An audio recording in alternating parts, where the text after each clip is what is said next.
adik-adik membaca sebuah cerita singkat yang berisi tentang guyonan atau berbau humor, tetapi menjurus kepada kritik. Nah, cerita singkat tersebut ialah teks anekdot atau anekdot. Tidak hanya berbentuk cerita, pengertian teks anekdot juga dapat berbentuk dialog singkat antara dua tokoh.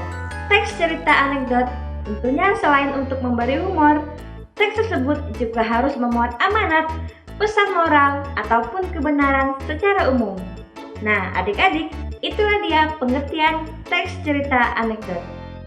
Selanjutnya, lalu bagaimanakah struktur teks anekdot itu? Fungsi dari adanya struktur teks anekdot ialah untuk membuat teks menjadi lebih rapi, sesuai, dan juga benar-benar berbentuk. Struktur tersebut ada 5 macam dan wajib dimasukkan ke dalam teks dengan bentuk anekdot. Ialah antara lain 1. Abstraksi, 2. Orientasi, 3. Reaksi, 4. Krisis, dan 5. Koda.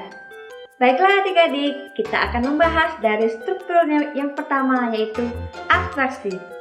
Abstraksi menjadi struktur teks humor paling awal yang dalam sebuah teks bernama anekdot.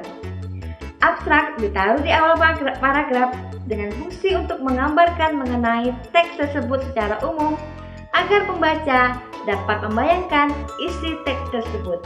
Lalu struktur yang kedua adalah orientasi.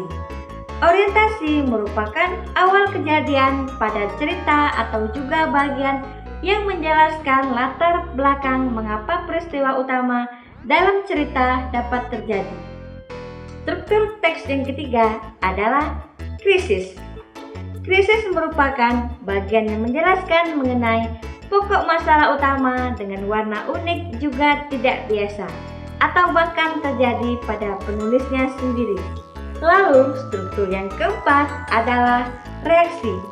Reaksi merupakan berhubungan besar dengan struktur krisis. Reaksi adalah bagian yang akan melengkapi berupa penyelesaian masalah menggunakan cara-cara yang juga unik dan berbeda. Nah, adik-adik, struktur yang terakhir atau yang kelima adalah koda. Seperti penutup, struktur teks anekdot yang terakhir ialah koda. Koda merupakan bagian yang menutup cerita dalam teks tersebut. Nah, adik-adik, supaya kamu dapat membedakannya dan lebih mengerti tentang pengertian teks anekdot itu seperti apa, mari kita coba pahami juga ciri-ciri teks anekdot berikut ini. 1. Berupa teks yang mendekati perumpamaan. Perumpamaan pada sebuah teks dengan struktur anekdot mendekati bentuk sebuah dongeng, layaknya karangan cerita berdasarkan imajinasi dan ditambah dengan segala hal yang bersifat nyata atau benar-benar terjadi di masyarakat. Lalu, ciri-ciri yang kedua adalah menampilkan tokoh-tokoh atau figur yang dekat dengan kehidupan sehari-hari atau juga orang penting. Biasanya, pada sebuah teks anekdot terdapat tokoh atau figur yang ada dalam dunia nyata dan mudah kita temui dalam keseharian. Contohnya seperti orang-orang pemerintahan, anggota keluarga, dan lain sebagainya. 3. Memiliki sifat humoris, lucu, menggelitik, dan berbau lelucon tapi menyindir. Seperti yang sudah disebutkan sebelumnya, teks yang berupa anekdot memang dibuat untuk memberi kritik dengan cara yang berbeda, semacam guyonan yang sengaja dibuat dengan tujuan tertentu seperti menyindir. Biasanya, menyindir di sini berkaitan dengan isu sosial dalam negeri yang sudah menjadi rahasia umum. Ciri-ciri yang keempat, terselip kritikan atau tujuan. Mungkin ini juga dapat menjadi salah satu tujuan dari dibuatnya sebuah teks berbentuk anekdot, di mana pembuatnya akan menyelipkan kritik dengan cara yang lebih lucu dan mampu diterima oleh masyarakat. Nah, adik-adik, selain struktur dan ciri-ciri sebuah teks anekdot juga memiliki kaidah-kaidah dalam penulisannya. Kaidah-kaidah ini sebagai pegangan penulis dalam menulis teks tersebut.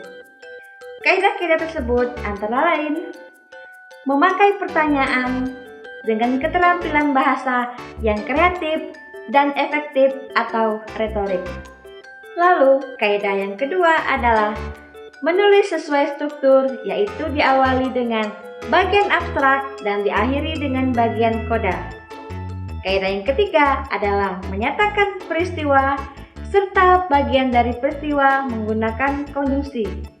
Yang keempat, memakai kata keterangan waktu lampau. Yang kelima, memakai kata predikat atau kata kerja.